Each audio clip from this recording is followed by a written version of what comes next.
Mrs. Renlyn Candelario, and for today I'm going to demonstrate on how to feed a patient with a nasogastric tube.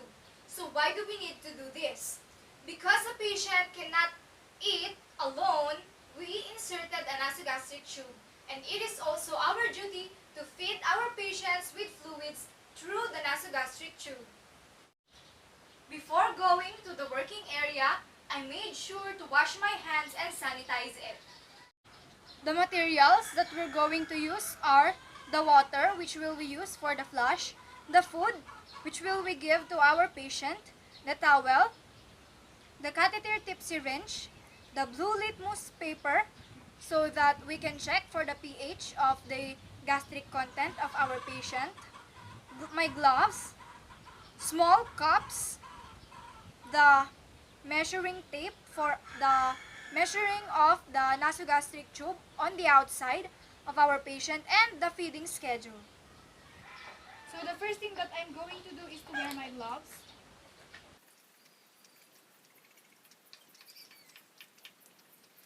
Good day, ma'am. I am Renalyn Candelario, your nurse attendant. What is your name and birthday? My name is Karen Candelario. So for today, ma'am, I will be feeding you with the use of your nasogastric tube. Is that okay with you, ma'am? So the first thing that I will do is I will check for the feeding schedule. So what do we need to check on the feeding schedule?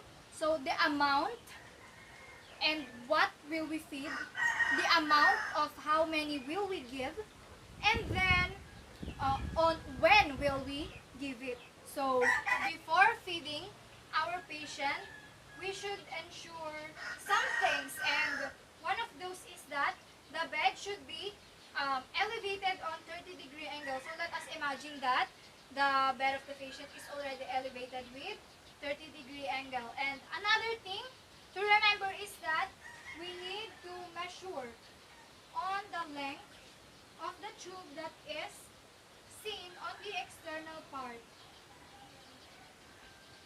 of our patient.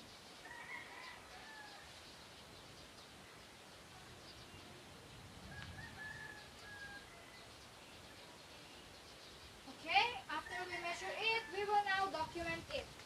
After measuring the external part of the nasogastric tube of our patient, we will now withdraw some contents of the stomach so that we can still ensure that the tube is still on the stomach of our patient. So, we will get gastric contents. Let's imagine that it already has gastric contents. Then we will test it on the litmus paper. So, let's imagine I already tested it, and the blue litmus paper did not change its color, which means that the pH of our patient is equal or below to 5. So, that means we can already feed our patient. After that, I will also secure that the nasogastric tube of our patient is not being removed into the nose.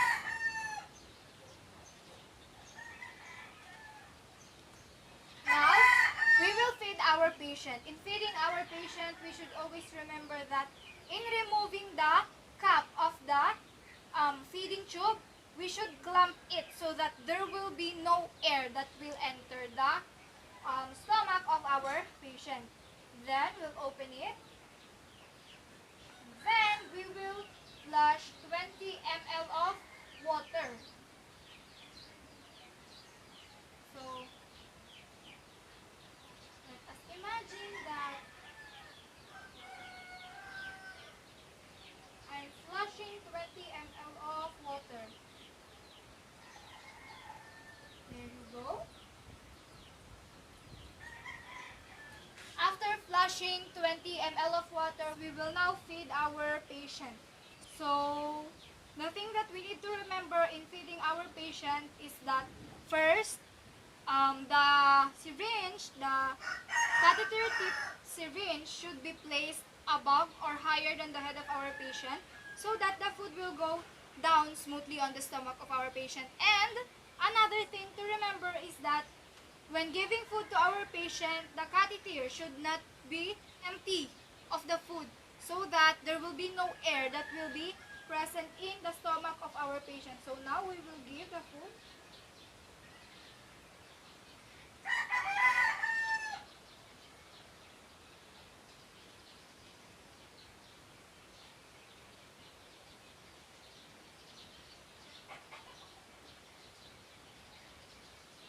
So after giving the enough food for our patient, we will also give 20 ml of water so that we can ensure that all the food will go into the stomach of our patient. After that, we will now clamp the tube.